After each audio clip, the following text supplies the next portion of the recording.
цаг өдөр рүү бид орж байна. Тунгахдахгүй 9 сар монголчуудын хувьд бол 12 сар өнгөрөөд 1 сар руу орохдоо шинэ он эхэллээ гэж ярьдаг боловч үнэн гэрчтэй 9 сар бол яг бидний хувьд шинэ өдрөл юм уу шинэ он руу орж байгаа юм шиг бүх юм хөдөлгөөнд ордог сар байгаа. Тэгэхээр сургууль хичээл ороод эхэлнэ, ажлууд жигдрээд эхэлнэ.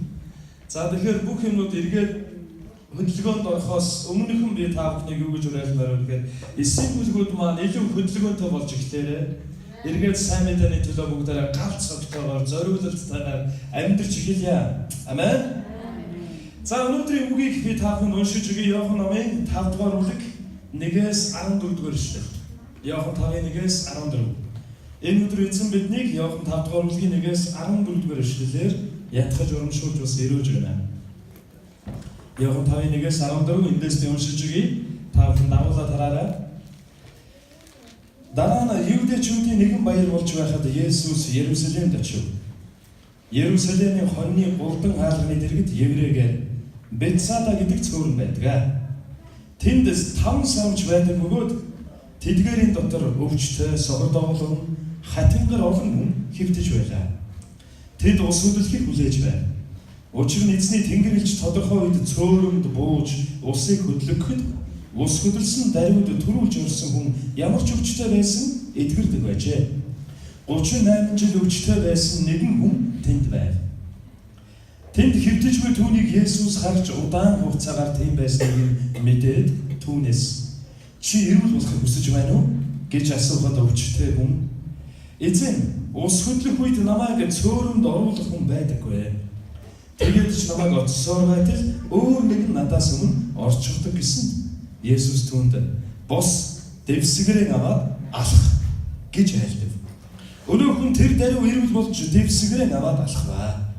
Тэр өдөр амралтын өдөр байлаа. Тиймээс Юудэчүүд мөнөө гэдгээгдсэн хүнд өнөөдөр амралтын өдөр чи дэвсгэрээ авч явж болохгүй гэжээ. Харин тэр тэдэнд намайг гэдгээсэн нэг нь надад дэвсгэрээ аваад алах гэсэн гэж хариулахад тэд дэвсгэрээ аваад алах гэж хэн чамд хэлсэн бэ гэж шалгав. Гэвч хэн байсныг мөнөө гэдгээгдсэн хүн мэдээгүй юм аа. Тэр газар олон хүн байсан тул Есүс зайлан явсан байлаа. Дараа нь Есүс түүнийг сүмд олоод харагтун чи эрүүл болжээ. Чамд илүү муу юм тохиолдохгүй тулд дахиж нүгэл бүү үйлд гэвэ гэсэн. Хамтдаа үгийн төлөө маш товчхон залбирая. Их эзэн минь та өөрийн үгээр энэ өдөр бидний зүрх сэтгэл, бодол санаа, амьдралыг дүүргэж. Давид хаан хэлэхдээ шилж авсан алтнаас таны үг илүү үнцэнтэй гэж хэлсэн. Бид яг энэ үгийг барин танаас гуйж байна. Шилж авсан алтнаас, цэнгэг уснаас, мэрэгдийн зөвлөгөөнөөс таны үг илүү шин тэжээлтэй, үнэн бас бидний үргэлж зүгийн замаар хөдөлдөг. Бас эмтэрсэн, гэмтсэн, сэмэрсэн байгаа бидний зүрх сэтгэлийг таны үг эдгээсээр ирсэн. Өнөөдөр ч гэсэн та өөрийн үгээр биднийг шин засаж өгөөрэй. Эзэн Есүс таны сүр жавхлантай нэрээр гуйлаа. Амен. Амен. Өнгөрч байгаа 3 жилийн туршид гэр бүлийн радио 104.5-д би ажиллаж байгаа. Нийтдээ сэтгүүлчээр 8 жил гаруй ажиллаж гисэн байна. Харин өнгөрч байгаа 3 жилийн туршид гэр бүлийн радиотой хамтдаа ажиллаад өглөө болгон хотыг бараг сэрээдэг 930 жил өглөөний шоу хөтлөөд 3 жил болж байна. Энэ хугацаанд би 3 жил нэг баярыг ажлын хамт олонтойгоо хамт тэмдэглэсэн. 3 жил тэмдэглэсэн энэ баяр маань жил болгоны 12 сарын 1-ээс 25-ны хүртэл 25 хоног үргэлжилдэг баяр. Жил болгон 25 хоногийн төсөл хэрэгжүүлдэг гэсэн манай байгууллага. За гэр бүлийн радио маань их эзэнд итгэдэг, Христ итгэлт хүмүүс ажилуулдаг. Христийн сайн мэдээг нийгэмд хүргэхийн төлөө байгуулагдсан радио байна. Тэгээ энэ 3 жилийн туршид болсон энэ баярыг харин нэхээгүй хайрын баяр гэж нэрлэдэг. 3 жилийн туршид энэ баярт би оролцохдоо дандаа эзэнд үнэхээр талархаж олон хүмүүс энэ баяраар дамжуулан энэ баярын эргэн тойрон бидний хийж байгаа төслөөр дамжуулан олон хүмүүсийн нэгч маань эвэгжээ гэж баярлах ёстой биш үү? Тэгэхээр Христэд итгэдэг хүмүүсийн амьдралаас гарч, ялгарч, танигддаг амьдралаас нь илэрхийлэгдэж байдаг нэг зүйл бол баяр ёслол болж байх үед баярлаж, догдолж, баярын ширээний хоймор суугаж, тэмүүлж, эсвэл зүгээр баяр хөөр дотор бүжгэнэх гэж биш. Харин баяр хөөрийн гадна үлдсэн, орхигдсон, хаягдсан, хайр халамж дутсан хүмүүс рүү очих зүрх сэтгэл бидэнд байдаг юм аа. Амен. Танд ийм зүрх сэтгэл байгаа гэж найдаж байна. Яагаад гэвэл бидний эзэн өөрөө яг ингэж гэдэг юм. Есүс эзэн Иерусалим нэгэн баярын үеэр очсон. Ямар баяр вэ гэдэг талаар яг энэ Библийн түүхэн нөхцөл түүхэн донд бас бичээгүй. Гэхдээ нэгэн баяр болж байж. Хүн болгонд баярын ширээ рүү, баярын уур амьсгал руу, дүүрэн газар руу тэмүүлдэг атал харин бидний эзэн Есүс тэрхүү уур амьсгалын гадна үлдсэн байгаа хүмүүс рүү анхаарч Есүс эзэн орхигдсон байгаа баярлаж чадахгүй байгаа гэсэн хүмүүсийг ирж хайж очижээ. Том хотод очсон, том баяр болж байсан, олон хүн байсан, нүл парти болж байсан. Харин эзэн Есүс баярын гадна байгаа орхигдсон хүмүүст очсон. Бүгдээ эргээд Библийг очиод Иохан номын 5 дугаар бүлгийн 2-оос 3 дугаар эшлэгийг харъя. Есүс хаашаа очсон юм болов? Есүсийн зорж очсон хүмүүс ямар хүмүүс байсан юм болов? Иерусалимийн хоньны хаалганы дэргэд Хеврээгээр Бетсада гэдэг цөөрөн байдаг. Тэнд 5 сарвч байдаг бөгөөд тэдгээрийн дотор өвчтөй, согор дуулан, хатингар олон хүн хэвтэж байлаа гэсэн. Есүс эзний хайж очсон хүмүүс нь ямар хүмүүс байсан бэ? Алдар цуутай, алдар гавьяага шагнуулсан, ингэр дүүрэн одон медальтай, мөнгө төгрөгтэй, бусдын нүдэнд нүд булаамаар, хүлээмжшөөрөгдмөр мундаг хүмүүс байсан. Харин тэдгээр хүмүүс нь өвдсөн, шаналсан, бусдаас олон зүйлээрээ дутуу, бас хоосорсон, эдгэршгүй өвчтэй хүмүүс байсан. Тэгэхдээ бүр 5 сарвч дүүрэн хүн байсан гэдээ.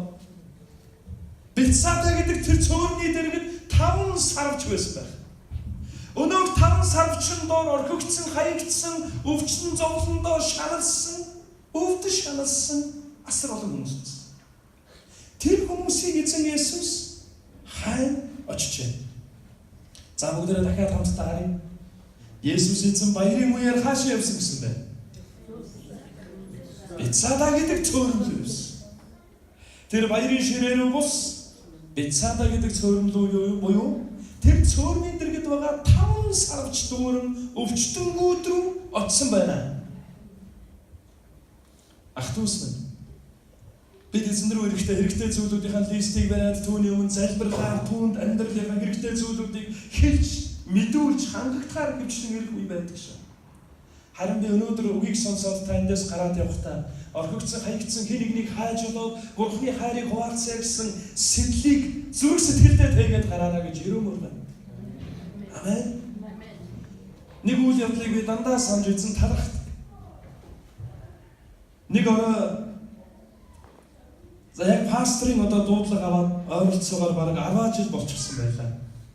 Тэгээд би пастрын дуудлагын дотор амьдардаг байлаа. Би Бурханд үйлчлэхээр дуудагдсан хүн. Би бол пастор хүн гэж дандаа боддог байлаа.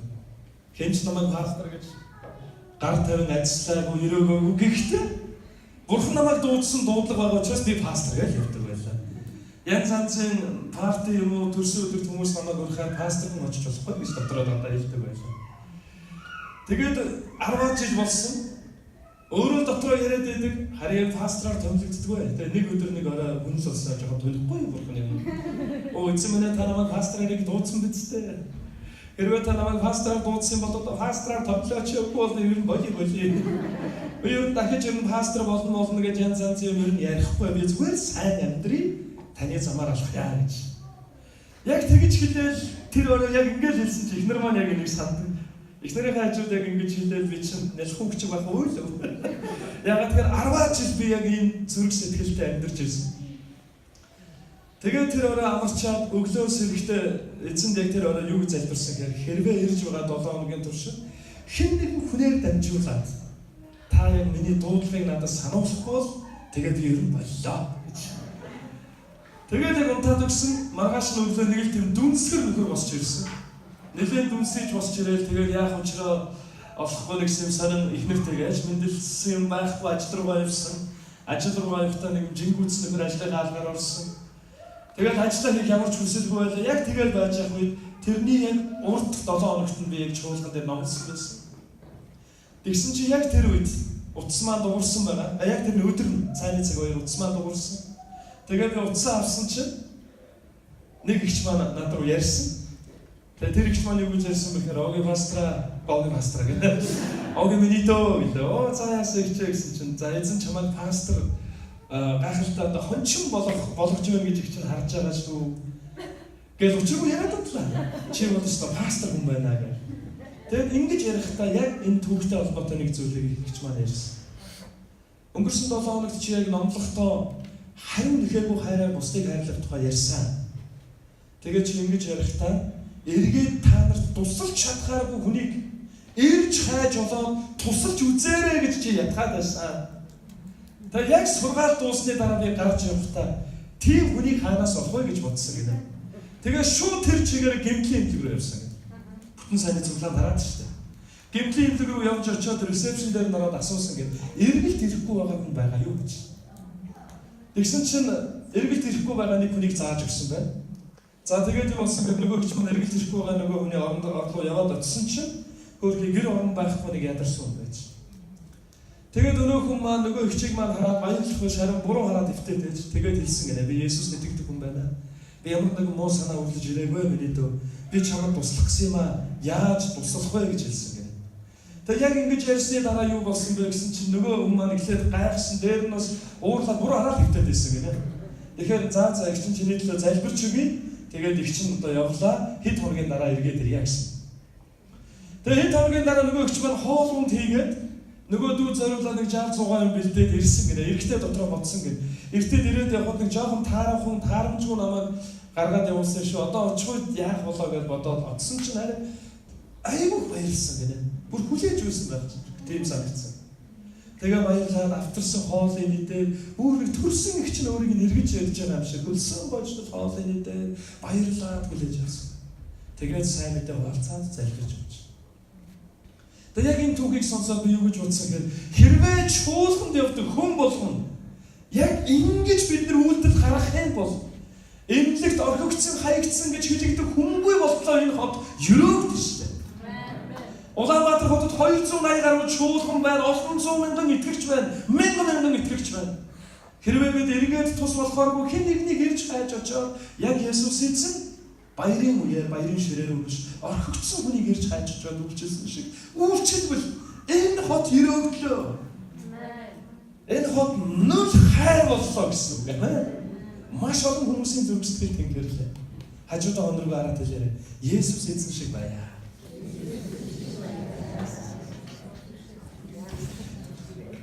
За бүгд хоорондоо аюу гой контакттай байв шүү заяа. Есүс эзэн баярын үеэр хаашаа явсан гэсэн бэ? Орхигдсан хаягдсан өвчтөн рүү явсан. Тэр хүмүүс хаана байсан гэсэн бэ? Бетсада гэдэг цөөр. За Бетсада гэдэг нэрийг бүгдээрээ цээжилж авах шүү. За Бетсада гэж хэлээрэй. Бацая гэдэг нэртэй их төстэй сонсоо. Бацая Бетсада гэдэг. За Бетсада гэдэг нь ямар утгатай нэр юм болоо? Бетсада гэдэг нь орчуулах юм бол чидүүн жимсний гэр хоёр утгатай нэр. Нэгдүгээр нь чидүүн жимсний гэр, хоёр дахь нь өршөөлийн гэр гэсэн утгатай үг байна. Би нэг удаа бас чуулганы талаар маш олон нэрнүүдийг нэг удаа бодож байлаа. Би чуулган хэлвэл ямар нэр өгөх вэ гэж маш олон нэр бодсон. Тэр үед хамгийн дуртай нэг дуу маань байсан. Тэр дуу маань ямар нэртэй вэ гэхээр Синтид залагч гэдэг нэртэй дуу. Их усны шууган мэддүү хоолой гэдэг өдөртлөө тэр доо. Нэр нь болохоор Синтид залагч. Тэгээд би юу гэж боддог гэснээр Синтид залагч гэдэг нэрийг үл их гоё нэр юм байна гэдэг харуулсан. За үүнтэй холбоотой бас нэг зүйл хэлэхэд нэг удаа цуглааны 9 бүлгийн ахлагч нар 9 бүлэгтэй нэр өгөхөөр хоорондоо ярьж байсан чинь нэг 9 бүлэг ямар нэр өгье гэсэн хэрэг Матай номын 16 дугаар бүлгээс нэг нэр бодож орж ирсэн. Тэгээд тэр хэсэг дээр юу гэж хэлдэг вэ гэхээр үхэгчдийн орны хаалга та нарыг дэлэхгүй гэж хэлдэг. Нөгөө хүмүүс маань юу гэж хэлэхээр ер нь 9 бүлэгтэй маш хүчтэй нэр өгнө. Үхэгчдийн орны хаалгыг цөм шиг өгч гэдэг нэр. Тэгэхээр нэр гэдэг бол өөрөө их чухал байдаг. Харин яг энэ ишлэлийг яг энэ текстүүдийг өнөөдөр яг сургаалын хэсгийн түүхийг уншиж байх үед Бетсада гэдэг нь надад сонирхолтой гоё санагдсан. Бетсада гэдэг тэр цөөрмийн яг тэр нэр. Бетсада гэдэг нэр нь эзний чуулганыг нэрлэж байгаа юм шиг санагдсан. Үнэн хэрэгтээ эзний чуулган яг л ийм хоёр зүйлийг хийдэг. Эхнийх нь эзний чуулган руу ирсэн хүмүүс Альва хатаж хорч исэн амьдрал нь амийн өндөр болсон гэжтэй залгагдаад үр жимстэй усан үзмий бодшиг болдог.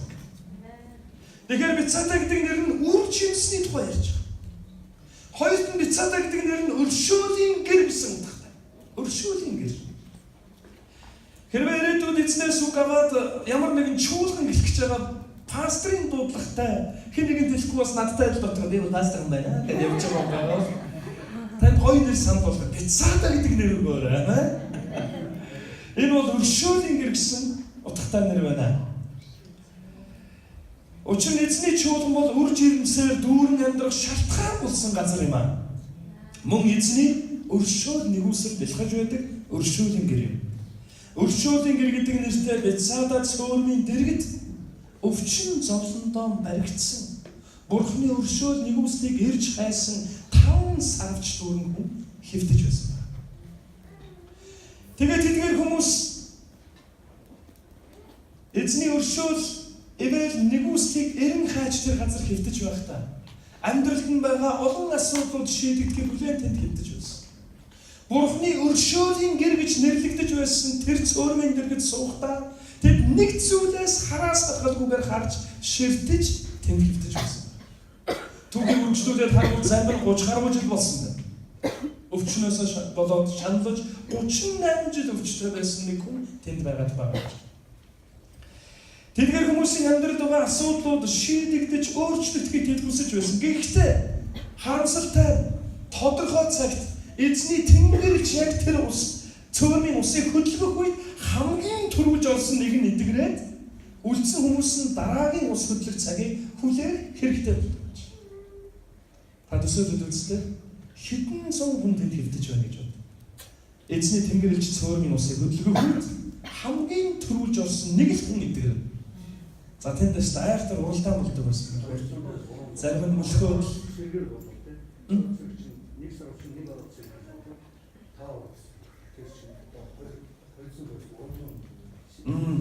За олцоо авах маань чухал зүйл хэлээ. Нэг сарчондоо 50 хүн гэл ингээр бодъё. Тэгвэл 250-аас 300 хүн тэнд хэвтэж байна гэсэн үг шүү дээ. Эдгэрх ямар ч боломж үнэ тэр. Гэхдээ эзний тэнгэрлэгч усыг хөдөлгөх үед төрүүлж харсан хүн эдгэрдэг.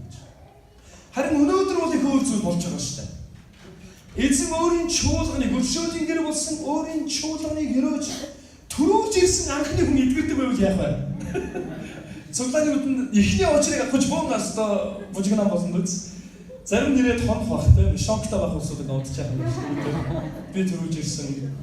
Харин та ихэн дэрнэ үү, дунд үеэр нэрнэ үү, сүлдэн ширнэ үү? Эзний өршөөлийн гэр болсон түүний чуулганд ирэх үед эзэн таныг эдгэж, ерөөж, чөлөөлнө гэсэн. Өнөөдөр энэ зүйлүүд өчнөөр болж байна. 2-7 хоногийн өмнө Монголын Евангелиевслийн ерөнхийлөгч мөнгө таваа гэж пастор нэг орой хоолнд хамт хоол идъя гэдэг ихнэр битэрийг өрсөн. Тэгээ бид нар хамт орой хоол идээ сууж авах үед тэнд бас хэд хэдэн пасторууд ихнэрүүдтэйгээ байсан. Тэгээ бид нар хамтдаа ярилцчихлаа. Эзний гайхамшгуудын талаар ярьж байсан чинь Монголын Евангелиевслийн тэргүүн мөнгө таваа пастор маань нүд нэг том болж яриад хэлсэн. Ой манайхаа ер нь бол архинд орсон архинаас гарах юм бол гайхамшигт орох уу гэдэг л. Тэгээ бид нар нөгөө өвчтөе хүмүүс эдгэрсэн тухай эзний гайхамшгууд хаасаагүй болж байгаа тухай яриад өстой нэлээ халуун дулаавар амьсгалтай яриа өргөжсэн байхгүй. Тэгсэн чинь арай мөнгөтэй баста маань яг дунд гэж хэлсэн юм шиг. Манайхан архинд орсон бүрс улаан архичин хүн архинаас гарвал гайхамшигт орох уу? Гайхамшигт орох уу гэж асуусан. За хамаагүй бит яагаад гэж. Тэгээ яг ингэж асуух үед бид нэр хоорондоо ярилцсан. Та яагаад ингэж асуусан ч үгүй. Ах нь бол яг тэр улаан архич байсан л да. Гэтэл өө тийм үү яасан гэсэн чинь Солонгост ажиллаж байх үедээ өстой дург уудаг байж хэдэн өдрөөр уудаг байж. Тэгээд ихнэр нь цуглаанд авч явах гээд өстой балардаг байсан. Тэгээд тэгж яагаад ихнэр нь сүулдэ бүр агаа ороод гисэн гэдэг. Манай зуны кемп болох гэж байгаа. Хэрвээ чи манай зуны кемпт явах бол би чамд өдөр болгон сууж авч өгнө гэсэн. Гүр аргаа ороод гисэн гэнэ. Тэгэн гут нөгөөг чинь бодсон. За өдөр болгон ямар ч суух юмтай байна. Явъя гэж хэлсэн. Тэгээд зуны кемптээр очиод ихнэр нь яг хэлснийхаа дагуу үргэ авч өгсөн гэн. Тэгээд өдөр болгон нөгөөдгөө бариад угаал кемп сууж ирсэн гэдэг. Васас хүндхэн түүх байгаа. Гэхдээ яг тэр кемпэд нөгөө сүүж угаагаад сууж явах үед нь юу болсон гэж Эзний өршөөл нэгүсэл өнөөх өө дуруугүй уудаг нөхрийн зүрх сэтгэлд хүрсэн. Тэгээ мөнх таваа пастор маань тэнд архиугаа сууж ирсэн. Тэгээ юу болсон гэхээр эзний үгийг сүмлээж аваад тэр үгнээс болоод хүмүүс боловсралтайгаа олдоод үйлсэн гэнэ. Тэгээ сүлдээ нөгөө хаяад хэдэн өдөр залбираад эзэн рүү ирсэн. Тэгээ маш олон зүйлүүд өөрчлөгдсөн амьдрал. Тэгээ мөнх таваа пастор ирсэн. Тэр цагаас ахгуулаад нэрээс уугаагүй асар олон жил болж байна. Энэ гайхамшигтай орох уу гэнэ. За би танаас асуу, энэ гайхамшигт орох уу? Амен, амен. Хугарсан хүн эдгэрчүүл гайхамшиг. Эсвэл хараагүй нэг хараа урчуул гайхамшиг. Гэтэл амьдралын үнэнийг харж чадахгүй, хар цагааныг ялгаж чадахгүй, харалхан байгаа хүний зүрх сэтгэл эдгэрээд тэнгэр газар дээрх бүхнийг бүтээсэн бурхантай уулзвал гайхамшиг мөн үү? Олон зуршлуудаас эдгэрч, ариг дараас түргэн уур уцаар, уур бухимдал амьдралын буруу хэмнэлүүдээс эдгэрвэл гайхамшигт орох уу? Өнөөдөр тэгвэл та бидний эргэн тойронд эзний өршөөлийн гэр болсон чуулган руу ирж байгаа хэн бүхэн ийм гайхамшигуудыг амссаар байна. Бурхантай уулзаад миний амьдрал өрөөгдсөн. Энэ төрлийн олон гайхамшиг болсон шүү гэж байгаа бол гараа өргөөрэй. Бурханы ямар нэгэн гайхамшиг болсон миний амьдрал гэж байгаа юм байна. Амен. Заал дүүрэн гар өргөж байна. Бүгдээ эзэн хамтдаа чангаар алгадаж байна. Өршөөлийн гэр болсон эзний чуулган руу ирсэн хэн бүхэн эдгэрч чөлөөлөгддөг. За бүгдээ түүхийг үргэлжлүүлээд харъя. Эзэн Есүс 5 сарвч дүүрэн байсан өнөө хөвчтөн рүү явж утсан. Тэдгээр 5 сарвч дүүрэн хүмүүс маань Бетсайда гэдэг нэртэй өршөөлийн гэр гэсэн нэртэй цөөрмөн дэргэд суугаад Бурханы тэнгэрч усыг хөдлөхийг хүлээж байсан. Харин тэр үед тэдгээр өвчтнүүдийн дунд 38 жил өвчнөөсөө болоод шаналсан нэгэн хүн хэвтэж байна. Есүс эзэн өнөө хүн рүү явж чад асуусан. Есүс эзний асуусан асуултыг сонирхолтой. Юу гэж асуусан бэ? Чи үнэхээр эдгэрхийг хүсэж байна уу гэж асуусан. Эдгэрхийг хүсэж байна. Өвчтэй хүнээс өвчтэй гэдгийг мэдэж байгаа хэрнээ дээр нь Есүс эзэн хараад 38 жил өвчсөн гэдгийг мэдсэн хэрнээ яагаад ингэж асуусан болов? Чи эрүүл болохыг хүсэж байна уу гэж яагаад өнөө өвчтэй хүнээс асуусан болов? Яг үнийг хэлэхэд бидний амьдралд хамгийн чухал зүйл юу болохыг та мэдэх үү? Танд бол надад маш их хэрэгтэй чухал зүйл. Энэ бол хүслэн. Чин зүрхнээс хүсэж тэмүүлэх тэр зүрх сэтгэл бидний хэрэгтэй байдаг. Эзэн биднээс хүсдэг зүйл бол агуу үйлс биш. Эсвэл Бурхныг баярлуулж догдлуулдаг гэрчлэл дүүрэн амьдрал биш. Учир нь бидний сул дорой гэдгийг тэр мэднэ. Алдаж онож бүдэрдгийг тэр мэднэ. Харин тэр биднээс хүсдэг зүйл юу вэ гэхээр түүний ёроол, түүний оршихуй, түүний үгийг хүсэмжилдэг зүрх сэтгэл бидний дотроос орвилж угаасаа гэж тэр хүсдэг юм аа. Бидэнд үнэхээр хэрэгтэй зүйл бол эзний оршихуй, эзний үг, эзний ёроолоор хүсэж цангасан зүрх сэтгэл. Би танаас нэг чухал зүйлийг асуумаар байна. Та хүсэж байна уу? Хажууд ах дүүс рүү хараад хэлье. Та үнэхээр хүсэж байна уу? Монголчууд ярьдаг.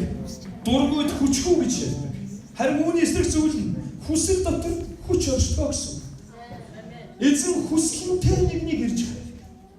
Харин өнөө хүний хариулт нь юу гэсэн бэ? 38 жилийн шаналлаа, ганцаардалдаа өвдөлтөө шаналж байсан нөгөө хүний хариулт нь юу гэсэн бэ? Хариулт нь эзэн. Ус хөдлөх үед намайг оруулах хэн нэгэн байдгүй маань. Тэгээ би очиж чаддгүй учраас өөр нэг надаас төрүүлээд орчдөг гэж хариулсан. Гэхдээ энэ хүний хариулт хангалттай хариулт байсан. Эзэн Есүсийг тэр үнээр таниагүй. Яагаад асуусныг ч мэдээгүй, харин үнэхээр эдгэрхийг хүсэж байсан. 38 жилийн шаналл нь төгсгөл болоосоо гэж хүсэж байсан. Тийм учраас магадгүй Есүс эзэн түүнийг авч очоод усанд оруулах гэж байна гэж бодсон байж магадгүй.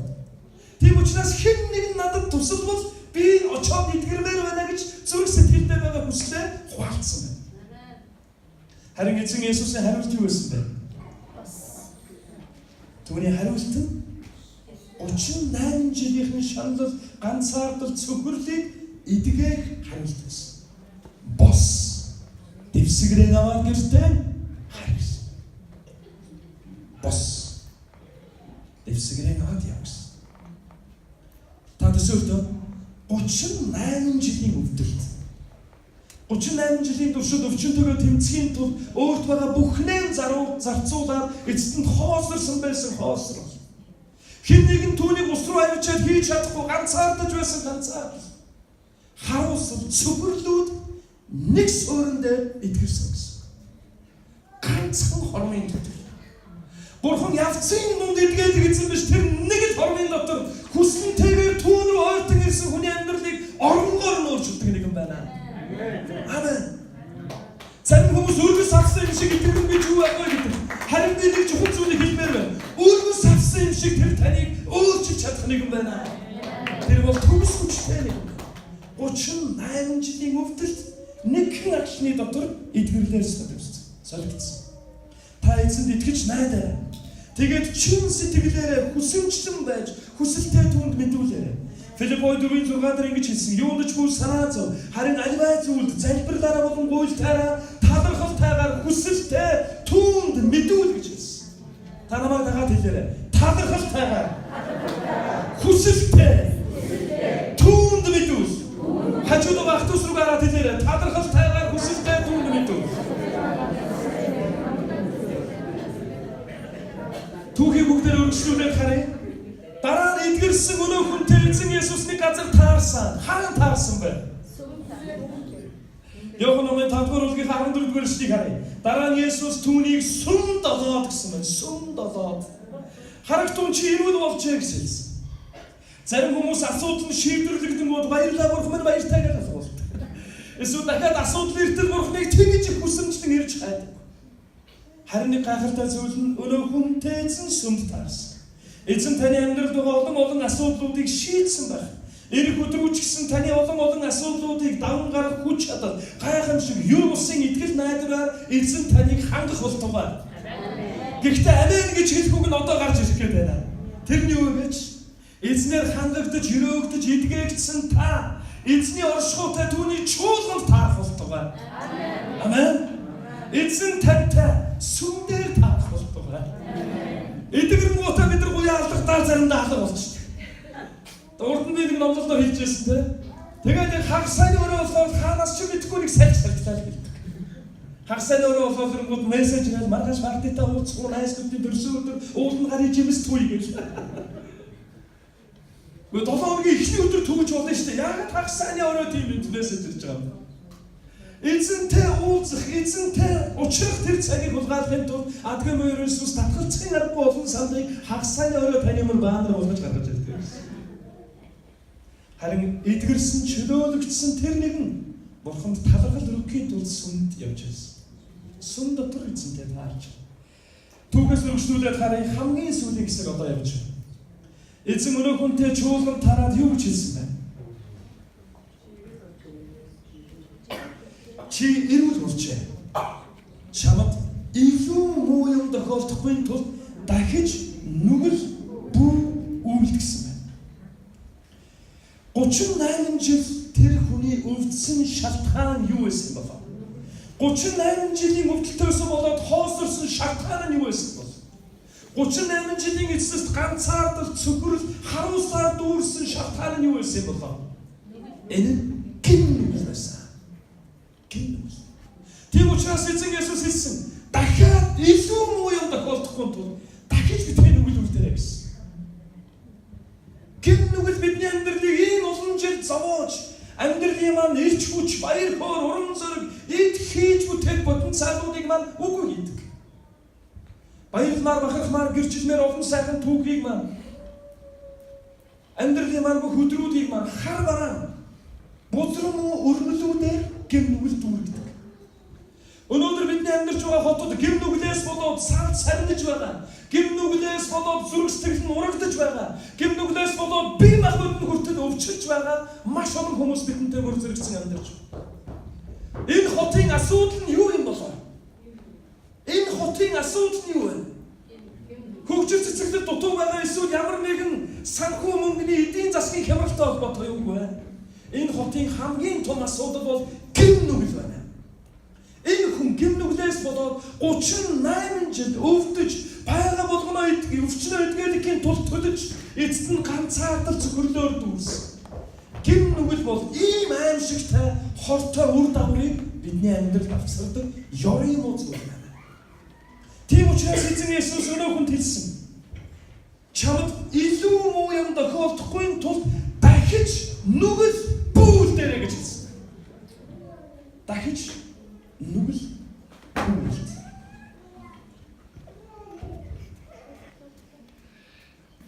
Хажуудаага өнөөгөө хараад айхтар загнахгүй юм шиг хэлээ. Дахиж нүгэл бүүлд гэж. Сургаалаа дүгнээд дуусгая. Магтаалын баг гарч ирээрэй. Сургаалаа дүгнээд дуусгая. Бидний эзэн бурхан бол үргэлж биднийг хайрлаж байдаг. Хайр инэрлэр дүүрнэ гэх. Тэгвэл тэрээр хариу нэгтгүй хайраар биднийг үргэлж хайрладаг. Орхигдсан хаягдсныг нэг тэр ирж хайж болоо урамшуулан зоригжуулан тэнхрүүлдэг юм. Ганцаардсан орхигдсан шаналсан хэн бүхэнд нэг хүчлэн санаа тавьдаг юм. Тиймээс бурхан эзэн энэ газар дэлхий дээр нэгэн гайхамшигтай зүйлийг бий болгосон. Энэ бол Бурханы байгуулсан өршөөлийн гэр буюу чуулган. Эзний чуулган руу ирсэн хэн бүхэн зүрх сэтгэл амьдралд байгаа асуудлуудаас эдгэрч өрөөгддөг. Ямар ч гэмтэн эзэнд ойртон ирэх боломжтой өршөөлийн гэрт өнөөдөр та бид цугласан. Харин бид Бурхан руу ойртон ирэхдээ түүний өрөөл, ивэл, хамгаалалт, мэрэгэн ухааныг хүсэмжилсэн сэтгэлээр, түүний оршихуйг хүсэмжилсэн сэтгэлээр, түүнийг хүсэмжилсэн сэтгэлээр хүслэн тэйгээр эзэн рүү ойртон ирж байх учиртай. Эцэст нь хэлэхэд эзнээс төөрөн одоход хүрэгдэг шалтгаан болсон. Та бидний амьдралыг сүрүүлдэг шалтгаан болсон. Хайр сайхан залуу нас, ирж хүч, үнцэн, эд хөрөнгө, эрүүл мэндийг таньгүй хийдэг гим нүглээс хол байж эзэн бурхантай ойрхон амьдарцгаая. Гим нүгэл үйлцээр байгаа хэн нэгэн хүн энэ зааланд сууж байгаа бол танд хэлмээр байна. Дахиж нүгэл бүүлд. Амьдрал чинь илүү муу юм тохиолдохгүй тул дахиж нүгэл бүүлд. Эзний замаар амьдарцгаая. Бүгдээрээ судлаасаа босоод эзэн өмнө.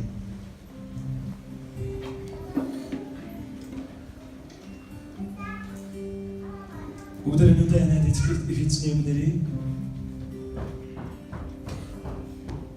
38 жил шаналсан тэр хүнтэй адил бас баяр хөөр болж хүмүүс Ерүсалимд баярлан дордож байхад баярлаж чадалгүйгээр Бетсада гэдэг цөөрийн дэргэд байсан 5 сарвчин дор байсан. Тэдгээр өвчтөнтэй адил. Гаднаа ирээж гайгүй сайхан хувцлаж бусдад сайн сайхан явж байгаагаа харагдуулахын тулд чадлаараа хинжээж байгаач. Үнэн хэрэгтэй зүрх сэтгэл рүүгээ өнгөрөөд харах юм бол урагдсан, шархалсан, цөхөрсөн нэгэн байгаа бол би таныг Бетсадад та байна гэж хэлмээр. Та өнөөдөр эзний өршөөлийн гэрт ирсэн байна. Эзэн өөрийн чуулган руу, өөрийн оршихуй руу түүнийг эрен хайж ирсэн нэгнийг тэрж, өрөөж, тэнхрүүлдэг эзэн байна.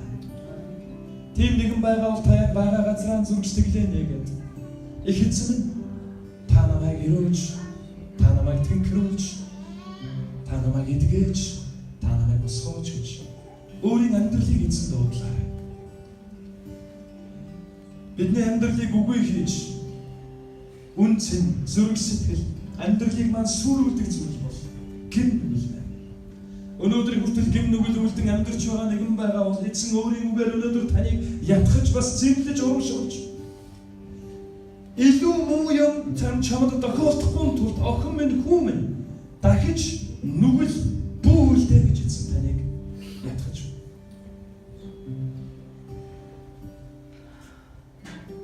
Эзний оршихуй тавьуулсан тэр нэгэн 38 жилийн өвчин шаналлаасаа эдгрээд дараа нь эзний чуулганд түнтэй таарсан шиг. Эзэнд талархал дүүрэн амьдралыг эзэн өнөөдөр энэ газар таны амьдрал дээр илүүлэх болтугай. Өвчин шаналл зөвүүр зүрх сэтгэлд тань байгаа гмийг хүлээснүүд тасран болох болтугай. Эзний баяр хөөр таны амьдралыг дүүргэх. Бүгдээрээ эзний өмнөрөө залбирая. Яг өнөөдөр эзэн өөрийн үгээр таныг ятгахсан, өөрийн үгээр таныг урамшуулн ятгахж байгаа. Тэр бүх зүйлсийг эзний өмнөрөө залбирая. Эзэн минь намайг эдгээргэж гэж хүсэж байгаа бол яг эзний өмнө байгаа өвчлөлтүүдээ авсраад өгөөрэй. Эзэн минь миний гмийг уучлаач. Дахин нүгэл үлдэхгүй амьдрахад туслаач гэж байгаа юм. Эзний өмнө амьдралаа навцсан эзэн дүүргөөр эзэн даатгаа. Бүгдээ хэсэг хугацаанд залбирах цагийг гаргацгаая. Эзний өмнө хамтдаа ирцгээе.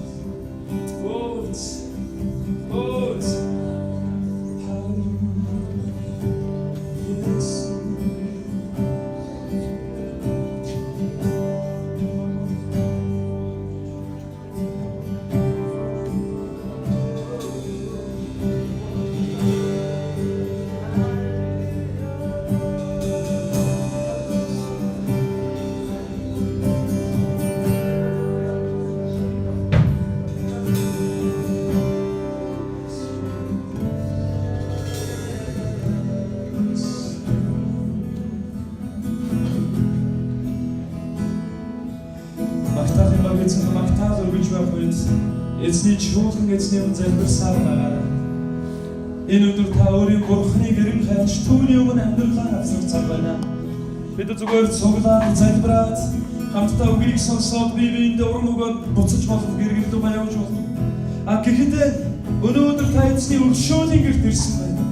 Түүнд зүрх сэтгэлээ муудалж Бурхан аавынхаа оршихоор та ортон ирээ. Өдөр хамтдаа эзний өмнө залбирцгаая. Магтаалын баг эзэнд магтаал өргөж байх үед өргөжлүүлэн залбирая.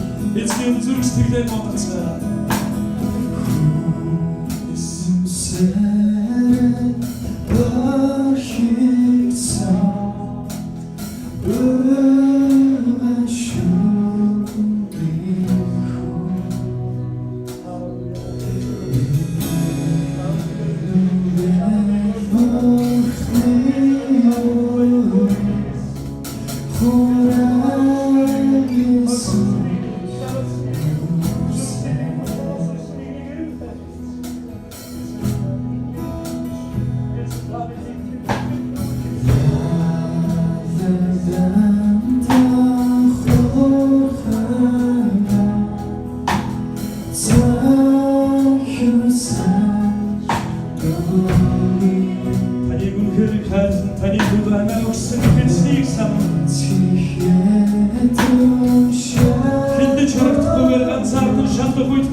Эзний онцгой хүрэлт надад хэрэгтэй байна.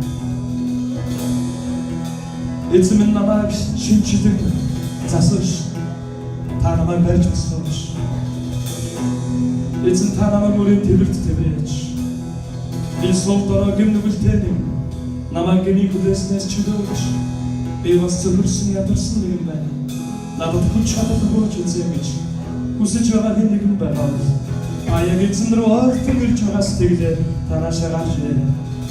Чуулганы өдөрдөгч нар таны төлөө гар тавин залбирч байна. Эзэн би сул дорой юм байна. Та надад хүч чадал минь болооч гэж хүсэж байгаа. Эзэн минь би үнэхээр таны үгээр таны надад хүрэн зориг үгээр ууршиж чадахгүй нэ гэж байгаа. Цөхөрсөн нэгэн байвал танаашаа гарч ирээ. Эзэн минь би гим нүгэлтэй тулгаж. Эзэн минь харин та надад туслаач.